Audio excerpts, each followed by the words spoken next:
شهر رمضان الذي أنزل فيه القرآن هدى للناس وبينات من الهدى والفرقان. Takdir yaitu qadar meliputi 4 perkara. Yang pertama, keyakinan bahwa sesungguhnya Allah Maha mengetahui semua apa yang telah dan akan terjadi. Allah mengetahui segala keadaan hamba-hambanya. Allah mengetahui rezeki, ajal, dan amal perbuatan manusia. Segala urusan dan gerak manusia tak pernah luput dari pengawasan Allah. Di mana Allah berfirman, A'udzubillahi minasyaitonirrajim, di dalam surat Al-Ankabut ayat 62, Innallaha bikulli syai'in alim. Sesungguhnya Allah Maha mengetahui segala sesuatu.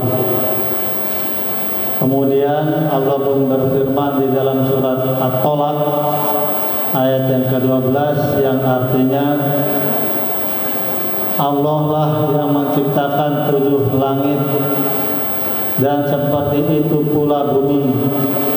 Perintah Allah berlaku padanya agar kamu mengetahui bahwa Allah Maha Kuasa atas segala sesuatu, dan sesungguhnya Allah ilmunya benar-benar meliputi segala sesuatu.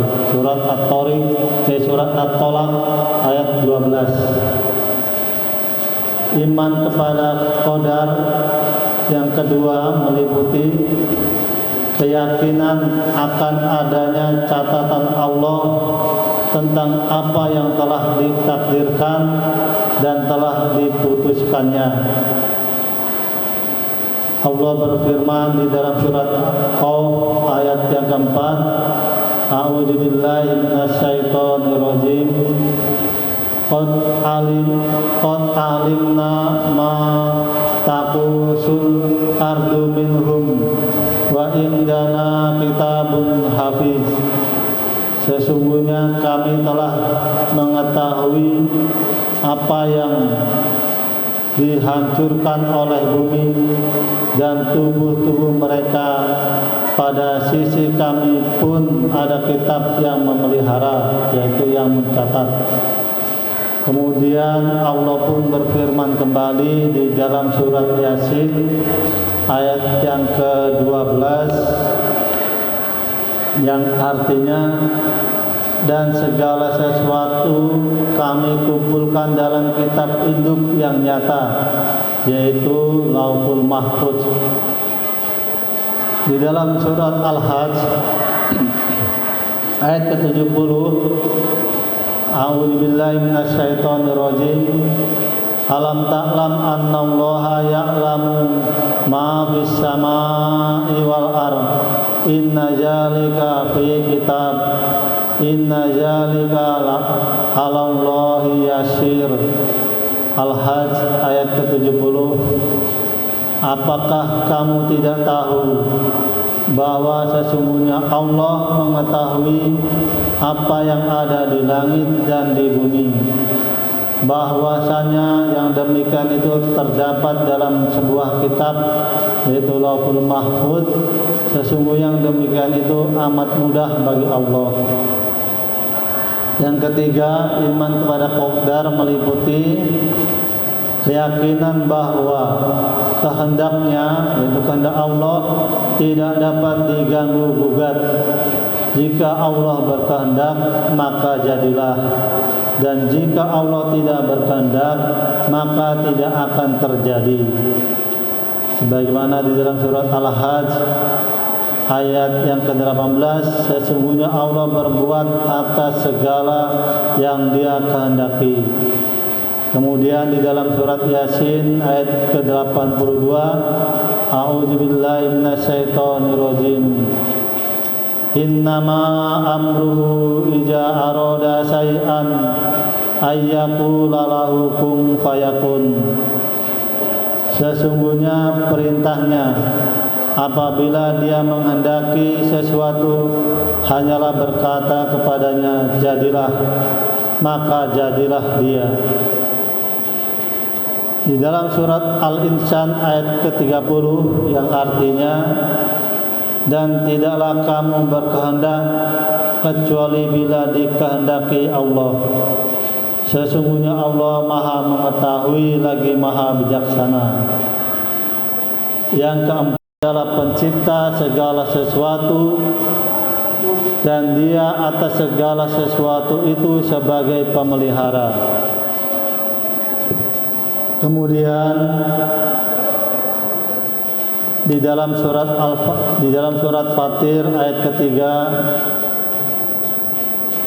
yang artinya, wahai manusia, ingatlah terhadap nikmat Allah yang telah diberikan kepada kamu sekalian. Lalu adakah pencipta selain Allah yang memberikan rezeki kepadamu dari langit dan bumi? Tidak ada ilah selain Dia. Lalu mengapa kamu berpaling dari ketauhidan? Bapak-bapak, ibu-ibu, jamaah iftar, jamaah sebelum sholat maghrib, inilah beberapa prinsip Ahlussunnah wal Jamaah mengenai rukun iman yang keenam, yaitu iman kepada takdir. Iman kepada Allah juga mencakup keyakinan bahwa iman itu yang insya Allah dimuliakan Allah. Ahlussunnah juga menegaskan selain tadi rukun iman yang keenam, Ahlussunnah juga menegaskan bahwa manusia terbaik pada masa Rasulullah sebagaimana tersebut dalam hadis, sebaik-baik masa adalah masaku ini. Kemudian orang selanjutnya yaitu tabi'in, lalu menyusul orang-orang selanjutnya yaitu tabi'ut tabi'in. Ahlussunnah juga menegaskan bahwa Abu Bakar As-Siddiq, Umar Al-Faruq, Utsman bin Affan, Ali bin Abi Thalib adalah sahabat-sahabat utama Rasulullah yang diridhai Allah. Kemudian setelah 4 sahabat itu, sahabat utama Rasulullah adalah 10 orang yang telah diberi jaminan surga oleh Rasulullah. Setelah itu sahabat-sahabat yang lain, kita wajib menahan diri dari apa yang mereka perselisihkan di antara para sahabat itu, dengan keyakinan bahwa mereka adalah para ahli ijtihad. Bagi yang benar akan mendapat 2 pahala, sedang bagi yang salah ijtihadnya akan mendapat suatu pahala. Para sahabat Nabi, para sahabat mencintai Rasulullah dan ahlul baitnya. Mereka menghormati para istri Rasulullah dan ridho atas mereka semua. Ahlussunnah wal Jamaah berlepas diri dari Thariqul Rafidah, yaitu orang-orang yang membenci dan mencela sejumlah sahabat, namun menjunjung tinggi ahlul bait, sehingga mereka menganggap kedudukan Ahlul Bait melebihi para nabi, bahkan sepadan dengan kedudukan Allah. Itulah tarekat Rafidah, tarekat yang sesat dan menyesatkan. Sekali lagi, akidah Ahlus Sunnah yaitu akidah yang selamat. Pada jamaah kaum muslimin, jamaah iftar yang berbahagia,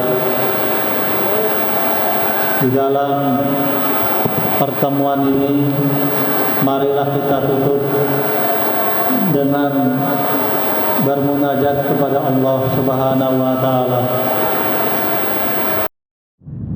Syahrul Ramadan alladzi unzila fihil Qur'an hudan linnasi wa bayyinatin minal huda wal furqan. Syahrul Ramadan alladzi unzila fihil Qur'an hudan linnasi wa bayyinatin minal huda wal furqan.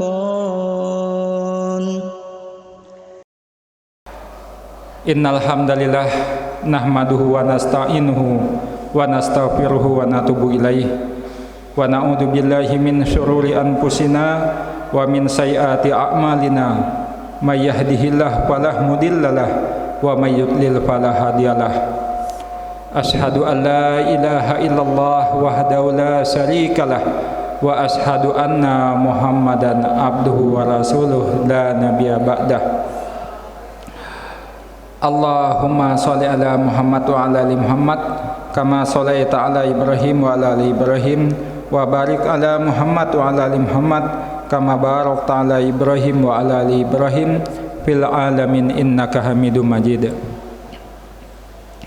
Pertama-tama dan yang paling utama, kita panjatkan puji dan syukur kita kehadirat Allah Subhanahu wa taala atas segala rahmat hidayah serta nikmatnya, terutama nikmat iman, nikmat Islam, dan nikmat sehat.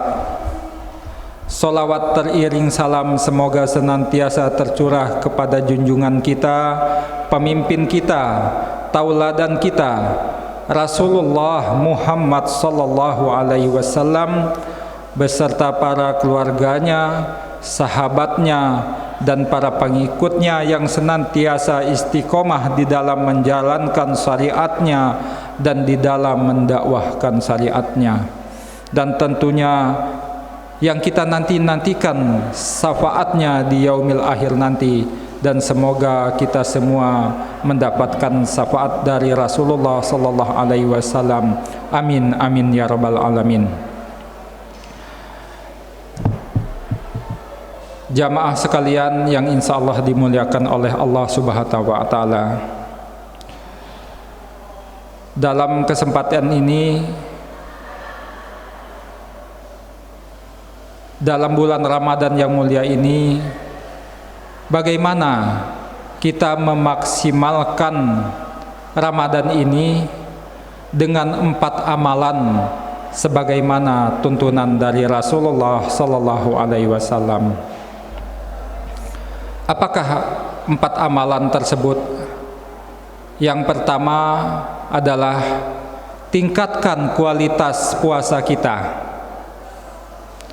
Kalau dalam definisi fikihnya, puasa itu adalah menahan rasa lapar, haus, dan berhubungan badan antara suami istri yang sah. Itu secara definisinya. Akan tetapi ketika kita ingin memaksimalkan Ramadan ini, tentunya kita tidak terpaku hanya pada definisi sebagaimana fikih tersebut. Akan tetapi tentunya kita pengen lebih, kita luaskan lagi. Puasa itu adalah menahan, selain dari menahan rasa lapar, haus, dan berhubungan badan antara suami istri, diperluas lagi adalah menahan segala hal-hal yang bisa mengakibatkan murka dari Allah Subhanahu wa ta'ala. Misalnya kita berkata dusta, atau kita marah-marah, atau kita berkata hal-hal yang tidak bermanfaat. Tentunya itu bukan sesuatu hal yang membatalkan puasa, akan tetapi sangat mengurangi kualitas puasa kita.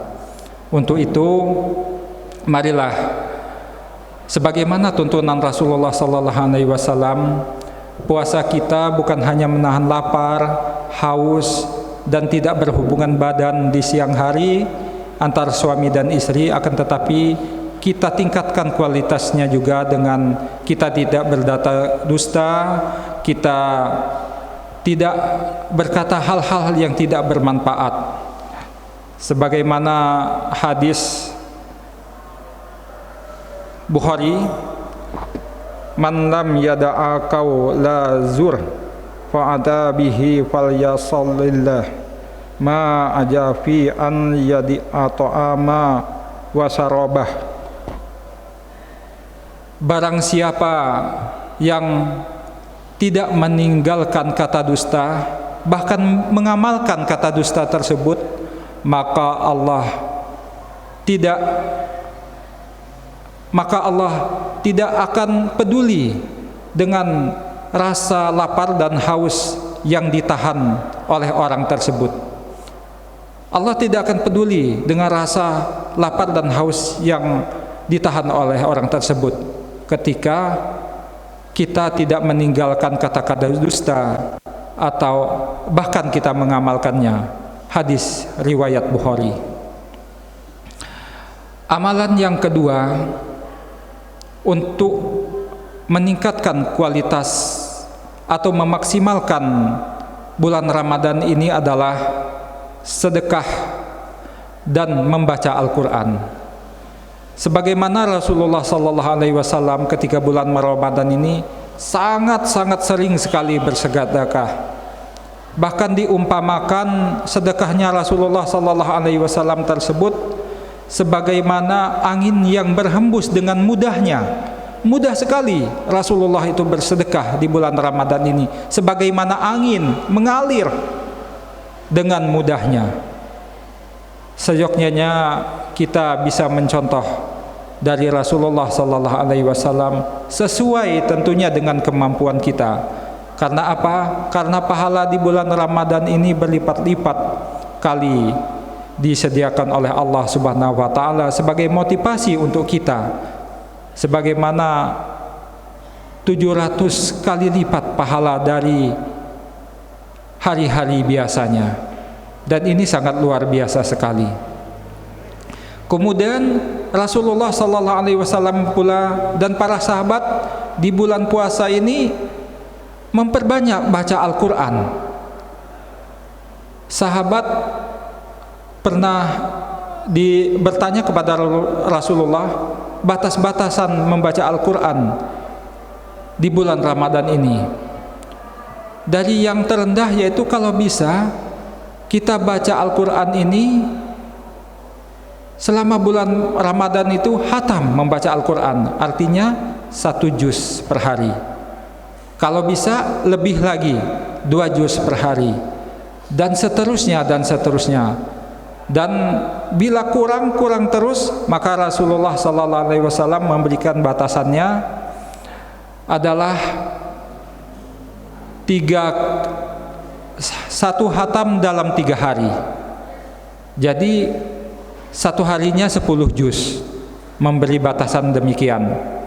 Jadi kalau lebih dari itu mungkin nanti nggak ada untuk kegiatan lainnya, hanya membaca Al-Quran. Akan tetapi Rasulullah dengan segala kebijakannya untuk membatasi bahwa khataman Al-Quran di bulan Ramadan ini 1 kali khatamnya dalam 3 hari, atau 1 harinya 10 juz. Itu Rasulullah memberi batasan kepada kita. Akan tetapi kalau Imam Syafi'i yang memang sudah luar biasa dan hafal di dalam membaca Al-Qur'annya itu, sampai dalam satu bulan Ramadannya 66 kali hatam, kira-kira demikian. Bisa dibayangkan itu dalam satu harinya 2 kali hatam, bisa 2 kali hatam. Itu Imam Syafi'i, karena memang orang yang sangat luar biasa sekali dan hafalan Al-Qur'annya, udah itu ilmunya sangat luar biasa sekali. Akan tetapi bagi kita yang awam dibatasi 1 kali hatam untuk 3 hari. Itu adalah amalan yang kedua. Amalan yang ketiga adalah taqarrub ilallah. Bagaimana kita mendekatkan diri kepada Allah.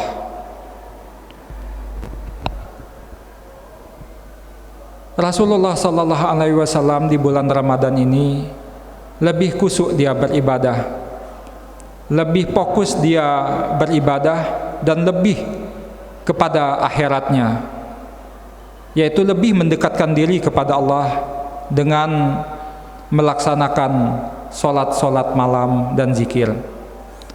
Artinya Rasulullah sallallahu alaihi wasallam tidak hanya cukup solat tarawih saja, akan tetapi dilanjutkan dengan solat malamnya.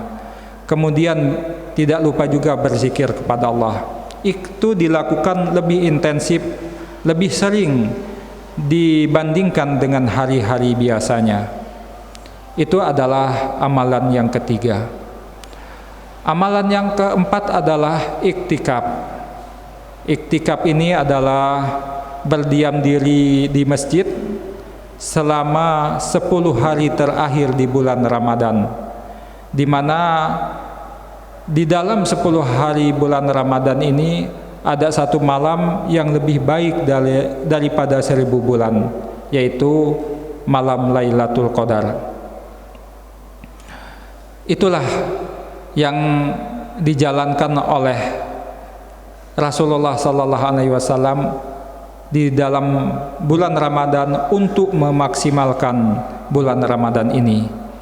Marilah kita memaksimalkan bulan Ramadan ini dengan mengikuti sebagaimana tuntunan dari Rasulullah sallallahu alaihi wasallam, yaitu dengan 4 amalan. Yang pertama adalah tingkatkan kualitas puasa kita, bukan hanya menahan rasa lapar, haus, dan tidak berhubungan badan, akan tetapi menahan segala hal-hal yang membuat murka dari Allah Subhanahu wa taala, semisalnya berkata dusta dan berkata-kata yang tidak bermanfaat. Yang kedua adalah marilah kita meningkatkan sedekah dan meningkatkan bacaan Al-Quran kita. Yang ketiga adalah marilah kita lebih mendekatkan diri kita dengan tidak hanya melaksanakan sholat tarawih, akan tetapi ditambah dengan sholat malam dan berzikir kepada Allah Subhanahu wa taala. Dan yang keempat adalah marilah di 10 hari terakhir kita melaksanakan iktikaf dengan segala kekhusyukannya, dan mudah-mudahan kita mendapatkan malam Lailatul Qadar, yang mana malam tersebut lebih baik daripada 1000 bulan. Wallahu a'lam bishawab. Mudah-mudahan yang sedikit ini sembari kita menunggu waktu berbuka puasa bermanfaat bagi saya pribadi dan bagi jamaah sekalian. Lebih dan kurangnya saya mohon maaf, dan kepada Allah saya mohon ampun. Billahi taufiq wal hidayah. Wassalamualaikum warahmatullahi wabarakatuh. Syahrul Ramadan alladzi unzila fihil Qur'an hudan linnasi wa bayyinatin minal huda wal furqan. Syahrul Ramadan alladzi unzila fihil Qur'an hudan linnasi wa bayyinatin minal huda wal furqan. Assalamualaikum warahmatullahi wabarakatuh. Wallahu alladzi anzala sakinata fi qulubil mu'minin liyazdadu imanan ma'a imanihim walillahi junudus samawati wal ard wa kana aliman hakima. Asyhadu an la ilaha illallah wahdahu la syarikalah wa asyhadu anna Muhammadan abduhu wa rasuluh. Amma ba'du. Dialah Allah anzala yang telah menurunkan as-sakinah fi qalb, ketenangan, kedamaian, kebahagiaan di hati orang-orang mukmin. Dengan ketenangan itu insyaallah akan makin menambah keimanan di atas keimanan yang ada. Kepunyaan Allah bala tentara yang ada di langit dan bala tentara yang ada di bumi, dan Allah Maha mengetahui lagi Maha bijaksana. Salawat bering salam semoga tetap tercurah kepada junjungan kita Nabiullah Nabi besar Muhammad sallallahu alaihi wasallam. Mudah-mudahan kita yang hadir dalam majelis yang mulia jamaah iftar jama'i Masjid Al-Muluk senantiasa diberikan kesehatan baik jasmani maupun rohani, sehingga insyaallah mampu menyelesaikan ibadah puasa ini secara tuntas, dan kita pun senantiasa berdoa bermunajat kepada Allah untuk dapat dipertemukan di 10 malam terakhir, yaitu malam Lailatul Qadar insyaallah. Jamaah iftar jama'i rahimakumullah, Abdullah ibnu Mas'ud menceritakan bahwasanya baginda Rasulullah sallallahu alaihi wasallam dalam suatu saat pernah mengambil ranting kering, kemudian menuliskan di tanah yang berlapiskan dengan pasir begitu ya, berbentuk persegi 4. Kemudian di tengah gambar persegi 4 tersebut Rasulullah garis tengahnya sampai melewati gambar 4 persegi tersebut. Kemudian dilanjutkan kembali di kotak ada garis-garis kecil mulai dari sisi kiri sampai ke kanan, 1, 2, 3, 4 sampai beberapa garis. Kemudian baginda Rasulullah SAW bersabda, ini adalah manusia. 4 persegi ini adalah lintasan atau batasan usianya. Adapun garis-garis kecil dari kiri sampai ke kanan adalah muskilah atau masalah-masalah yang hadapi dari sejak awal sampai akhir. Dan sampai di akhir, masalah yang terbesar itu adalah ketuarentaan, ketidakberdayaan, ketuarentaan. Jamaah tarawih rahimakumullah, kita bukanlah satu-satunya manusia dengan segudang masalah, tapi perbanyaklah istighfar untuk dapat menyelesaikan masalah. Rumus agar kita mampu menyelesaikan setiap masalah dalam kehidupan ternyata adalah semakin dekat kita kepada Allah Subhanahu wa taala. Dekatkan diri kita sedekat-dekatnya kepada Allah Subhanahu wa taala. Yang berikutnya, setelah kita memperbanyak istighfar, kita diperintahkan untuk banyak berzikir. Afdal zikir fa'lam annahu la ilaha illallah. Ketahuilah bahwasanya sebaik-baiknya zikir adalah kalam la ilaha illallah. Tidak ada ilah-ilah kecuali Allah Subhanahu wa taala. Tidak ada sesuatu yang dicintai illallah kecuali Allah Subhanahu wa taala. Tidak ada sesuatu yang ditakuti kecuali takutnya kepada Allah Subhanahu wa taala. Sidang jamaah iftar yang dirahmati Allah Subhanahu wa taala, kita sebagai hamba yang fakir dan Allah sebagai Maha yang Ghani, maka sekali lagi dekatkan diri kita kepada yang Maha Ghani, yang Maha Kaya. Kita yang Maha Dhaif, lemah, maka dekatkan diri kita kepada Zat yang Maha Qawi, yaitu Allah Subhanahu wa taala. Kemudian yang berikutnya, yang ketiga, selain kita beristighfar, kemudian kalimat la ilaha illallah, zikir illa qalila dengan sebaik-baiknya, adalah doa Nabi Yunus alaihissalam ketika beliau ditelan oleh ikan paus. kalimat doanya adalah la ilaha illa anta subhanaka inni kuntu minadh dhalimin. La ilaha illa anta, tidak ada Allah kecuali engkau ya, tidak ada ilah-ilah Tuhan-Tuhan kecuali engkau ya. Hendaknya kita senantiasa menancapkan keyakinan dalam jiwa, maka engkaulah Robku. Kata Rob adalah mempunyai 3 makna, yaitu memelihara, ya, menciptakan, mengatur, serta memelihara. Begitu.